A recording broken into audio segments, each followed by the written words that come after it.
Hey folks, welcome to Free Press Sports with Carlos and Shawn, to a special Thursday night edition, first round draft edition, record-setting edition in downtown Detroit. Oh my God, Carlos, 275,000 people cramming our beautiful city, and the NFL says it's the most they've ever had for something like this. That's not surprising. It's a Lions town. I mean, look, there are a lot of cities that are football towns. This is obviously one of them. But the Lions coming off the season they have, the Lions fans taking over. Obviously, there were some other fan bases there, but what a scene. And then I guess what a night for Brad Holmes again. Can we say that? I mean, we don't know. We won't know until next fall. But he trades up. We had the Lions had the 29th pick. They trade up the 24th pick, give up a third-round pick, gain a 7th-round pick, and take, oh my goodness, Carlos, a cornerback. Terrion Arnold from Alabama. How happy are you?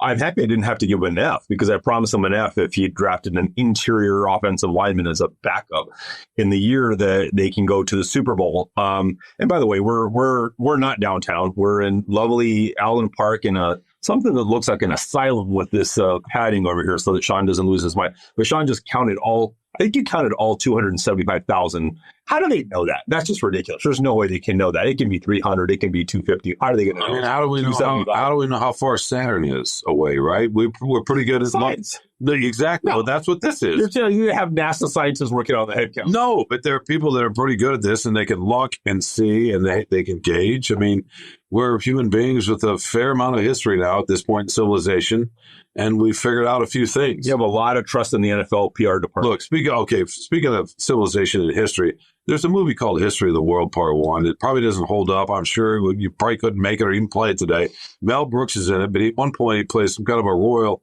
He's walking around, and when he needs to use the restroom, somebody calls over and holds a bucket so he can use the restroom. You holding the microphone for me, I think, is a nice symbol on that. I think that's as close as we can get. As close as we can get. No, I just wanted to thank you for holding the microphone and let me do my thing. Yeah. I mean, that's what friendship's all about. I'm letting you cook the way Brad Holmes is cooking. And, the thing is, I was really happy that they went up 5 spots with the Cowboys, gave up their high third round draft pick, by the way.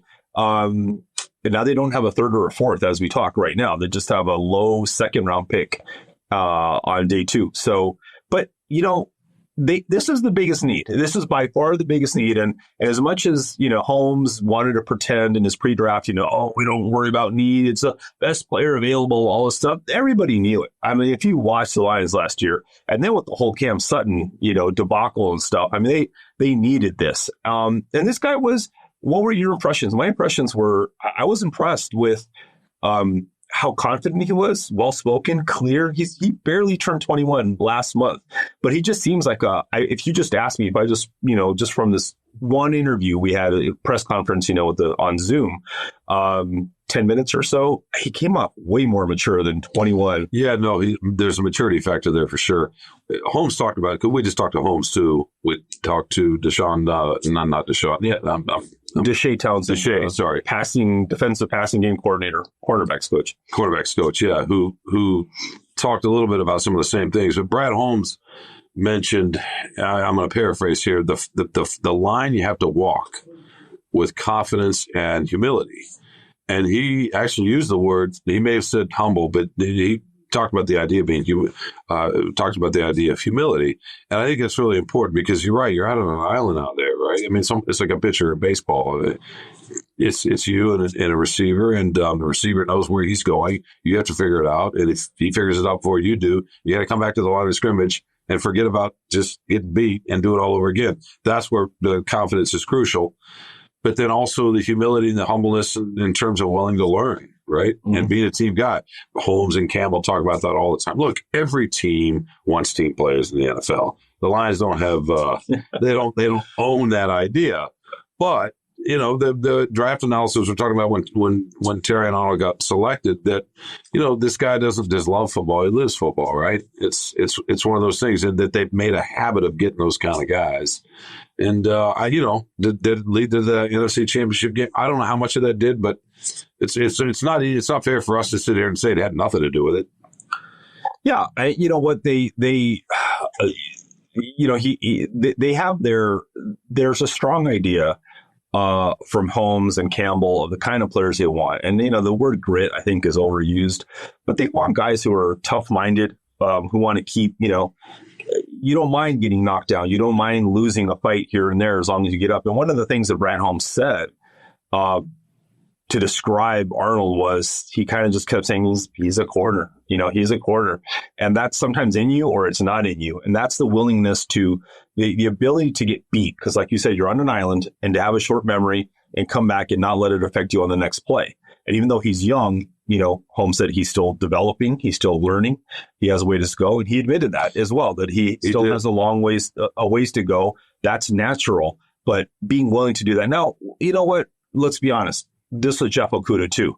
Everything you would want in a cornerback, the guy who was, played at an elite level in college and was worked really hard. He had some injury issues, whatever, as a pro, but it's a good start with this guy, and I think it should be an upgrade over what they have, or at least it gives them better competition to have better play on the outside, which is what they were sorely lacking on defense last year. No, for sure. There's no guarantee he'll start, right? But they want more competition in the room, and that was really the main point. I mean, obviously they're drafting him at this point with the idea that eventually he will be a starter, whether that's September, December, or next season is sort of beside the point. Well, let me just stop you for a second. You're trading up. You're giving up for a third-round pick. You're starting, and if you're a first-round pick, but something would have to go terribly wrong for him not to start, I think. Not necessarily. I mean, Mosley comes back and plays okay. I mean, Carl Davis has got one spot. Meek Robbins is probably a slot guy, right? Mm-hmm. They're coming in for the nickel, but then they've got other options with Branch because he can kind of get in there too. Yeah, I mean, you would think so, but I don't know that there's the pressure to have to be the starter. He'll put that on himself, but I don't know that the Lions are going to put that on him. They're going to bring him in the room. They're going to want him to learn and see where it goes. By the way, so I saw him play in person. I saw him play a couple other times. He's a really good player. You mentioned Okudah. I think he's got more wiggle. He's got more turn. I don't know what that means. I'm not a football guy. He's got more turn. He's got more flexibility. All that than Okudah. If you say fluid hips, I'm turning this video off. No, but he can change directions a little bit more, and he's a little bit more of a ball hawk than Okudah. But like Okudah, he's not the fastest guy for a corner. Right. Kenyon Mitchell, 1.5. 40 time in the combine, 13th out of 17 corners at the combine they tested. Yeah, no, that's not the fastest. The cornerback taking a couple spots ahead of him from Toledo, Kenyon Mitchell, ran, for example, a 4.33. The best cornerback in the league right now, or one of the couple of best, who's also young for the New York Jets. Sauce Gardner runs about a 4.41. He's also 6'2" and big. That's just a different profile. Yeah, that's a little bit of a different profile. But getting back to his personality and combined with the way he plays, he's got a chance to be something. That's for sure. Yeah, and that's what you're drafting right now, is giving yourself the best chance, getting the best player who fits you. And as Holmes said, he fits us, like a glove to a T. You get the sense, with Brian Branch, even with, Ifiatu Melifanu. Thank you I got that right, by the way, I think. It took a little longer for him, but the same kind of profile. You talk to these guys, we see them in the locker room, we talk to them. There's just this sense about them. Even Jameson Williams, they're not weird. He loves football, but they're not wackos. They're not full of themselves. They're not, prima donnas and stuff, and that's, by the way, I'm not going to get off a tangent, but this is what Matt Patricia also wanted. He wanted team guys who weren't selfish or whatever. He went about it the wrong way of getting that message across and crossing too many, people in the process and doing it my way or the highway. But that's what they want. That's what all these, if you're smart, if you have an idea of a blueprint, you know the kind of players that you want. And I think this guy looks and sounds like he's going to fit that profile, to give him a chance to do something and to fill a need that is sorely lacking. And it's hard to get these guys. It's hard to get outside. And I think the difference to me is Amik Robertson's 5'9", I think, which means he's probably 5'8", which he could be 5'7". I mean, he's not a big guy. He's not a true outside cornerback. Carlton Davis doesn't have a long history of being an elite outside, even though he wants to bill himself as a shutdown guy. This guy was talking also about being a shutdown. I'm going to be a shutdown corner, and he hasn't.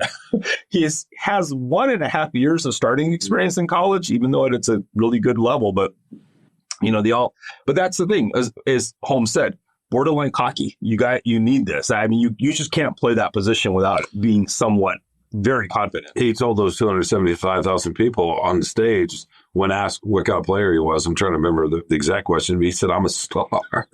You're getting a star or something like that, right? He also said, "I'm home." So again, he shows the confidence, and then he's endearing himself a little bit by saying he was home and talking about helping him be one of the pieces to make the final step to get to the Super Bowl and so forth. By the way, he said that twice, to take the final step, and then he said it again at the end of our press conference, that to take the final step to get to the Super Bowl. So I'm curious about how much that was discussed with him in his visit with the team, as far as like, hey, we were this close, 4 points away from getting to the Super Bowl. You could be the guy. And as he told us, when I think he talked to, I don't know if he was talking to Campbell, I think it was Campbell, who told him, if you're there when we're picking, we're going to go get you. And he said, yeah, come get me. So there's kind of like a dovetail, a mesh of like, we need you, we want you if you're close. And as you saw, there was a run on offense, so those defensive guys got pushed back. So what does it feel like if you're Terrion Arnold today? You're the second out of 3 cornerbacks picked in the draft. It's in Detroit. Detroit moves up to get you. It costs them a 3rd-round pick, but you're here in front of 275,000 of your closest and new best friends. Mm-hmm. That has to feel special, something you just cannot replicate the rest of your life. No, I'm sure that felt great. And he met Aaron Glenn, and he met Dan Campbell, as you said. And what is funny, because not funny, but it's interesting when he mentioned his first discussion. The first thing Campbell told him was, "Hey, if we get a chance to coach you, honor to coach you, privilege." You know how Campbell is. He likes to talk. Did he say that? No. But that's how he makes these guys feel. Like, it's an honor for me to coach you. He doesn't have to use that word. He has an ability to make you feel like that without using that word, which is a heck of a skill. But that we can pull more out of you. You have a lot more to give, and you're going to come to the right place, and we're going to help you. Yeah. And that's another thing I think this organization does so well right now. You were talking about grit or whatever earlier in team guys.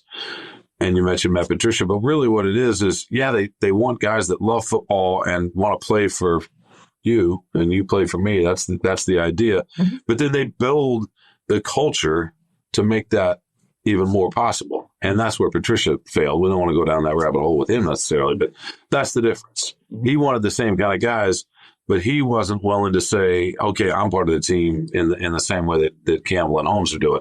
And even, frankly, Sheila Hamp, right? So that's the difference. And that was, if you remember, not to go back down the rabbit hole, but that was one of the things, the very first thing that Sheila said was, we want better communication, because it was a very top-heavy managerial style that he and Bob Quinn had.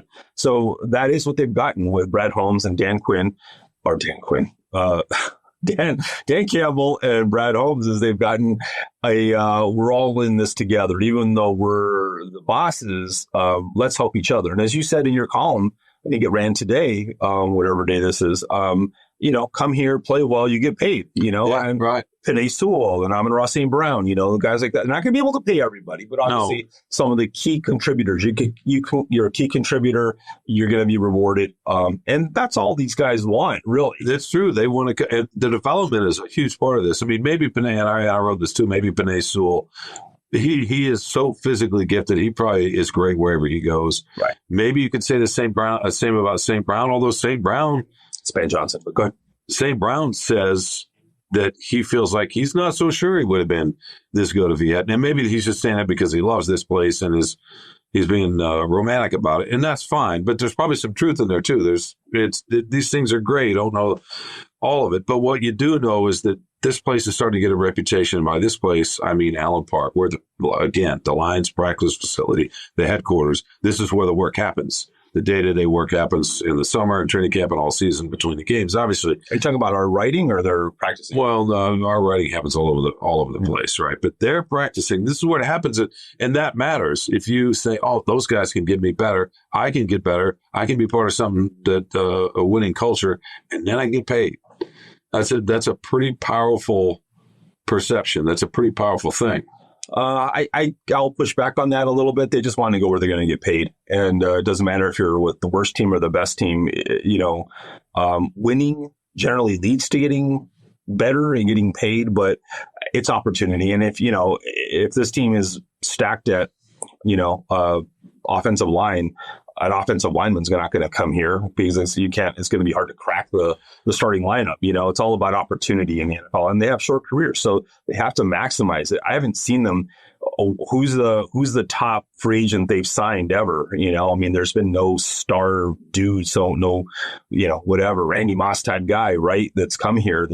So we haven't seen that yet. Maybe that'll evolve and they'll lure somebody like that. But so far, we haven't seen that. But how do you know we haven't seen it? Every free agent they've signed, how do you know that they came here just for the money when they were offered similar money in other places? Or DJ Reader, I'm sure, came here in part because he wanted to win. He's 34.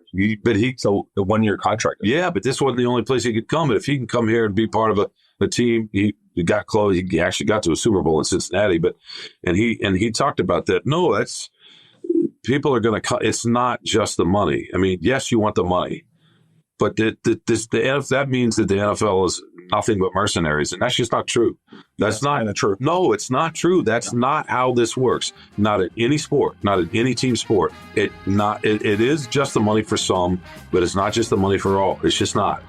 They want players here a certain way, and the New England Patriots were that way forever. Mm-hmm. It wasn't just that. That's way too oversimplified. It's just not how it goes. We'll be right back after the break.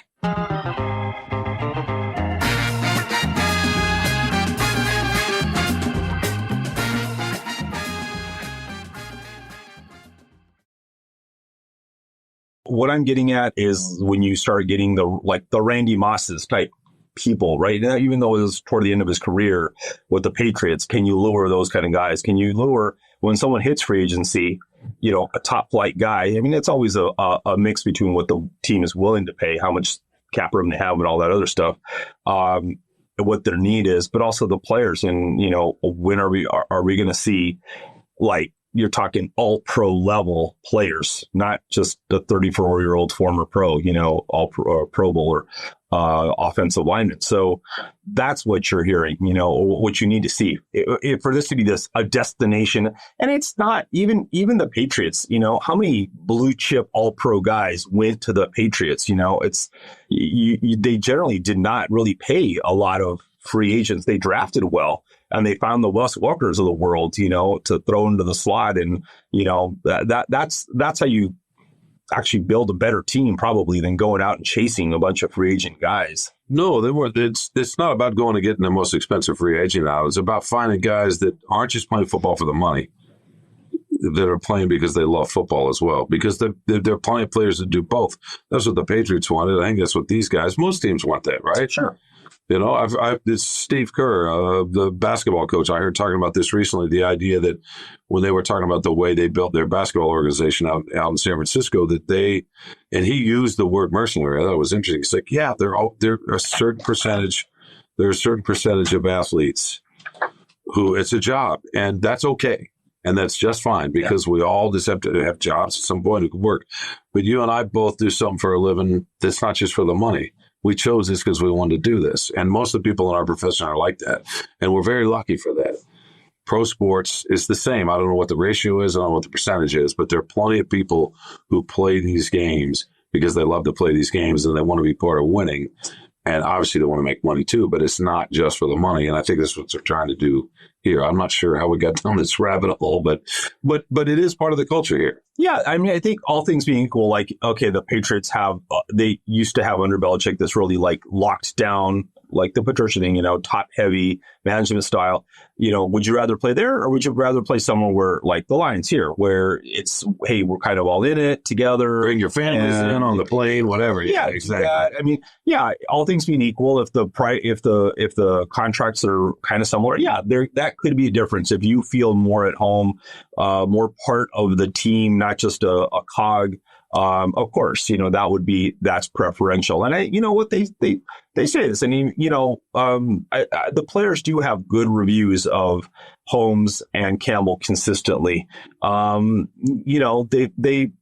guy, Arnold said, about Campbell, he's a good dude, and let's not go down this whole thing, but the big misunderstanding about Campbell is that people, I don't know, they just think he's Newt Rockney and Hulk Hogan all rolled into one or something, and players want to go through a wall for him. No, he's just fair to them. He just tells them the truth and says, this is what we expect from you. We want you to be committed to your job and to, be mindful, be a good teammate, work hard.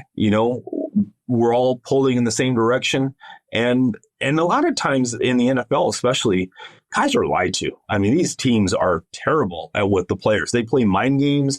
They're not truthful. You just have to, if you've just watched the last 10 years of Hard Knocks, I watched every season, but even if you just go back a few years, you can see the insincerity of when they cut these guys and these are the ones that are the good examples, but they're just not very truthful. They use them up like commodities in many cases. They feel like they're shuttled around. They're not given the fair chance. And let's go. A thing about Amon-Ra St. Brown that I think he's probably, he said it today. I saw it in an interview or yesterday, whatever, that said, at first he didn't want to come to Detroit because he thought obviously it was not a great organization. But he realized that that it was a good fit for him. A lot of that is Ben Johnson, but also the organizational. Did he say that? He didn't say Ben Johnson, but we know that having a genius offensive coordinator is a big part of it. Jared Goff's play under Ben Johnson is a big part of it. Brad Holmes and Dan Campbell organizational, all that stuff is a big part of it. But he may have not gotten the same opportunity somewhere else. He may have been, hey, you're too small. You're just a slot guy. You're not going to get a chance to go on the outside. You're not going to be our touchdown. He may have had a more limited role and not been able to shine as much if he'd been in another organization. This team saw his value, saw his aptitude and used it and exploited it. And that's what's led to his success. It's not always the same for every organization. No player. I think you're right about Sewell. Offensive linemen are a little bit different, but yeah, he was going to shine no matter what team. It'd be hard to deny that, but Amon-Ra, 4th round pick, might not have gotten the same. He said as much, and it's going to be interesting with Terrion Arnold. Not that they're the same player. I mean, obviously it's a 1st round pick, and it was an all-American corner, and great pass defense numbers were among the best in the country. And despite the 4.5 40, don't get hung up on that. By the way, do you know what why it's the 40-yard dash? No, that's a good question. I've forgotten that. It was the Cowboys with Gil Brandt and Tech Tramp. They basically figured out that it was pretty much the distance of covering a kickoff. That's why you run a 40-yard dash. It's about 40 yards that you have to run. So that has a lot to do with covering a guy on press man-to-man, doesn't it? Well, what matters is what do you do? That's what the shuttle or the cone drills, right. Those are so much more. Yes. What matters is what are you going to do with those first 5-10 yards? Exactly. Right? So he didn't have the greatest makeup speed. That's all right. Don't get burned. Yeah. And we know he likes to tackle. We know he's physical. He's jam up. He's going to press. Aaron Glenn loves to press. He brings a certain kind of disposition that I think fits right in. And he should be interesting. I know you wanted him to take a cornerback. Brad Holmes said that they were going to go get one at some point. They did not necessarily think they were going to be able to get one in the 1st round. And he basically said they had another player in another position in mind. Mm-hmm. Right? If Terrion and Mitchell fell too, if Mitchell fell to 22nd, I think, to the Eagles, if they hadn't fallen like they did because of the run on offensive guys, they were just going to go in another direction. So they were not going to draft a cornerback in the 1st round if it hadn't happened that way. So it was almost like it was kind of meant to be. I mean, he doubled down again on his, hey, we're not taking the spot. I mean, excuse me, the position. We're taking the player. Yeah, it's just I don't know. I don't know if I believe it. Just happened to. Of course, you believe it. It just happened to. No, he's not lying. Then you're saying he's lying. I'm saying he's not. What's he going to say? Well, we could have gotten Nate Wiggins too. He's just as good. And God, we missed on Quinion Mitchell. We were trying to trade up to get to get that spot, but we couldn't. So we had to kind of settle for it. No one's ever going to say that. No, but this was exactly the guy we wanted. No, but he didn't say that exactly. He was just saying that if. He was asking about the position of the cornerback, and he's like, no, we always say we're going to draft. And he's proven that in the last 3 years. They go for who they think is the best player on their board. That's what they do. He was just saying this matched up for once. For once, the need matched up. And that's really the first time that's happened. And it kind of did because they fell. People were surprised all over the football world. Roll your eyes all you want. But people were surprised all over the football world that they fell a little bit because of the run. The Panic's getting taken as high as they did, for example. That's one. Michael Penix, the quarterback out of Washington. junior, I think. But so there's some rationality behind all this about why it happened. My guess is if they hadn't fallen, they felt like it was going to be too expensive to move up too far. They had a couple other guys they were going to go with that were not cornerbacks. Well, the question is whether they could have traded back because they were picking 29th. So, and it was a deep class at quarterback, generally speaking. Now, we don't know their board.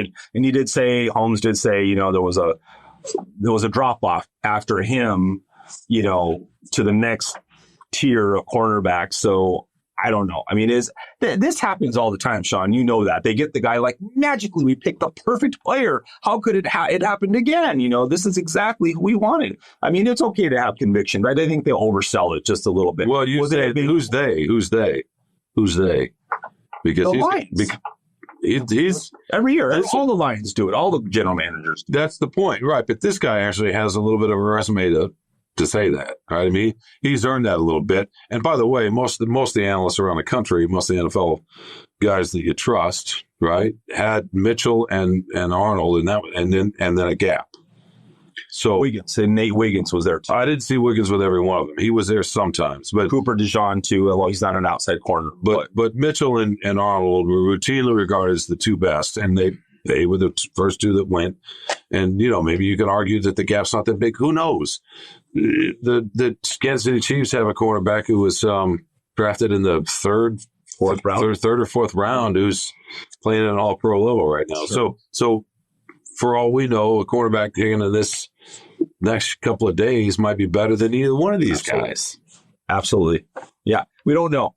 That's the thing. And and there's a very good chance. I think there's a very good chance that another cornerback taken tomorrow in the second round is going to be better than one of the first three that taken in the first round. So you don't know, and maybe it could be true. I mean, Brad Holmes could be telling the truth, and it was Terrion Arnold. Forget Mitchell, forget Wiggins, forget Cooper DeJean, forget anybody else. This was her guy. We wanted our guy, and that could be true. And maybe, I mean, Mitchell's only taken a few, two picks ahead of him. So maybe they thought, there's going to start being a run on corners. We better go get our guy. And there were only 3 taken though. So, maybe they could have gotten Darius Robinson, defensive lineman. He was still available. So you don't know. I mean, you can't control the draft if you're a team. So you got to figure out, who you can trade with, who your partners are, how the board's falling, who's going where, and who's available. But I think it's a very good pick. I mean, we'll have to see, but it's promising. It's promising, and that's about the best you can hope for. I mean, I know Lions fan base was pretty excited tonight, right? Yeah, I mean, the crowd in person sure let him feel the love, and I'm sure that was some kind of sight. My God, you turn around and the team you're about to play for, and you see 300,000 people, more or less. Now, again, as we said at the top, sure, they're not all Lions fans, but still, that's quite a scene, quite a night. Wow, what a moment. The city looked great on television. We weren't down there, but it looked great for a few hours, and that's kind of cool. Yeah, it's really nice that they're getting, it's Detroit's gotten rave reviews, across the board for the show they're putting on, for the support. I think they were saying, people say this rivals what I think Nashville did, was the biggest turnout, or most whatever, hearty turnout from fans. And people, it's not a surprise to us, right? Because we live here. We know how sports mad this town is and how Lions insane it is right now. So, great step for the city. Great step for the Lions. Yeah, good step. Good promising start. And we've got more Friday. They just have one pick, right? The second round pick. And then they'll have, we're at 5th, 6th. Yeah, for now, 5th, 6th, 7th on Saturday. But we will be back. We're going to record at least one more time before this draft. So the big news, make the trade, get the quarterback. You don't have to give anybody an F. So that's always nice. Not yet. Well, yeah, the draft is young. I guess that's true. Oh my goodness. All right. We got to get out of here. We got to write. He's got to go feed his troll soul because he didn't get to let it out tonight. I am so sorry. That you could, what'd you give him, an A, by the way? Click on freak.com and find out. Okay, yeah, I guess we want to sell some clicks there. All right, for Carlos Manars, Shawn Windsor, and we will be back soon with another draft edition of Free Press Sports with Carlos and Shawn.